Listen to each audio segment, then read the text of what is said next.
हमारे प्रियात्मन, ओम स्वस्ति अस्तु। आपका जो प्रश्न है वो स्थायी पातक के बारे में है।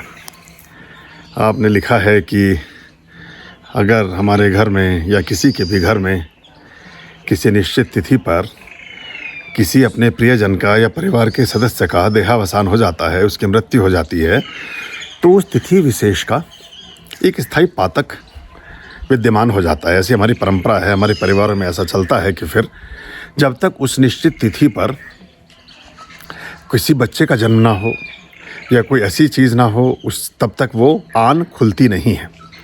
तो जो स्थायी आन है या स्थायी पातक है, इससे मुक्त होने का क्या उपाय है? कुछ ऐसा मिला जुला आपका प्रश्न था। तो इसमें देखिए क्या होता है कि एक तो ये पुरानी धारणा है हमारी कि जैसे कोई त्यौहार आ रहा है, कोई ऐसी चीज़ आ रही है, कोई ऐसा विशेष पर्व है और उसके आसपास किसी की घर में मृत्यु हो जाती है, तो ये मान्यता मानी जाती रही है कि भाई उस तिथि को ही जब कभी उस कुल कुटुंब में कोई नया बच्चा जन्म लेगा या कोई नई संतान का जन्म होगा, तब वो स्थायी पातक का निवारण हो जाएगा। यानी जो आन चली आ रही है वो आन आपकी खुल जाएगी। तो ये तो हुआ एक ऐसी स्थिति जिसमें आप परिस्थितियों के अधीन रहते हैं। लेकिन शास्त्रों में इसकी कुछ और भी व्यवस्थाएं दी गई हैं जिसके आधार पर हम स्थायी आन को शुभत्व में परिवर्तित कर सकते हैं। और मुझे लगता है कि आपका पूछने का भी उद्देश्य, आपके पूछने का भी अभिप्राय लगभग यही था। तो ऐसी स्थिति में होता यह है कि या तो अब स्वतः ही आन खुले, इसमें कोई बच्चा जन्म ले, लेकिन कई बार ऐसी परिस्थितियां होती हैं कि बच्चे ही बहुत छोटे हैं या आपको लगता है कि कोई बच्चा परिवार में जन्म लेने में तो अभी बहुत 20 वर्ष लग जाएंगे या कुछ और परिस्थितियां रहेंगी या हो ही नहीं सकता है। उम्र की इस तरह की स्थितियों में आप हैं कि आपको लगता है कि 20-25 सालों तक तो फिर उन त्योहारों को हम कैसे मनाएं। तो ऐसी स्थितियों में एक वर्णन आता है जिसमें नारद और भगवान विष्णु का एक संवाद है और उस तरह की चीज़ों के बारे में चर्चा हो रही है।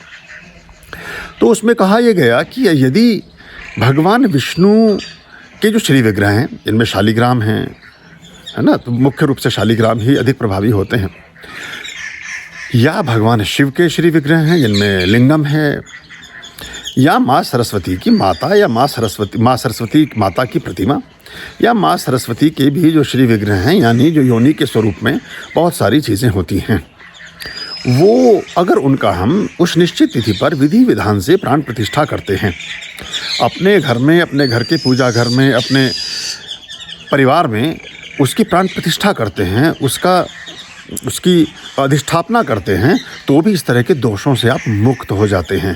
क्योंकि इसकी मान्यता ये होती है कि उसी दिन, जिस दिन आपके यहाँ स्थायी पातक लगा था, जब वो आन आपके यहाँ पड़ी थी, उसी तिथि पर आपने सचेष्ट ढंग से यानी क्रिया को अपनाते हुए, एक कर्म कांड का अनुसरण करते हुए अपने घर में परमात्मिक शक्तियों का आधान किया, यानी अपने परमात्मा को ही एक तरह से अपने यहाँ स्थापित किया, परमात्मा को ही जन्म दे दिया अपने कुल कुटुंब में, परिवार में उनको बैठा दिया, उनको स्थापना कर दी उनकी, तो भी आप इस तरह के दोषों से मुक्त हो जाते हैं।